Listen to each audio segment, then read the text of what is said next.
Many of my students taking part in IGCSE Chinese test or IBDP Chinese test find it really hard to use conjunctive adverbs.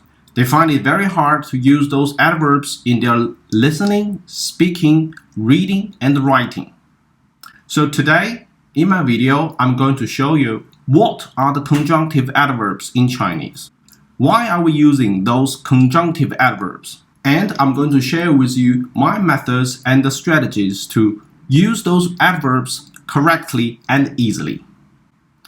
First question, what are the conjunctive adverbs?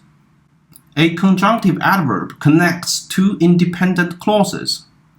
Same as in English. For example, you say therefore, and, before, meanwhile, for example, etc. Those words are really powerful. And then here comes the second question. Why are we using those words? First, it makes your sentences longer, and then it makes your expression more expressive. It makes your way of expression more logical.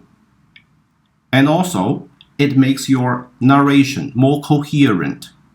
Finally, most importantly, it helps you to get higher marks in Chinese tests. So since those words are so important, are there any problems about using those conjunctive adverbs? Yes. First, there are too many. There are too many adverbs. I find it very hard to remember them. Second, it's too abstract. I don't understand the meaning. I don't know how to use it. And third, I do not know how to use them correctly in some specific scenarios. For example, when we are talking about hobbies, travel, present, family, how am I going to use the correct conjunctive adverbs in the correct situation? Those are the problems that troubles us very much.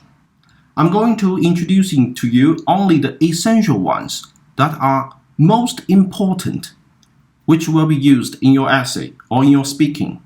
And then I will explain the meanings to you, so you understand their concrete meaning and how they can be used. Finally, I will provide examples for you to how to use those conjunctive adverbs in specific scenarios, so you can directly use in your essay or your speaking. So please follow me and watch my other videos about how to use Chinese conjunctive adverbs. You will find it very useful and it is easy for you. Thank you.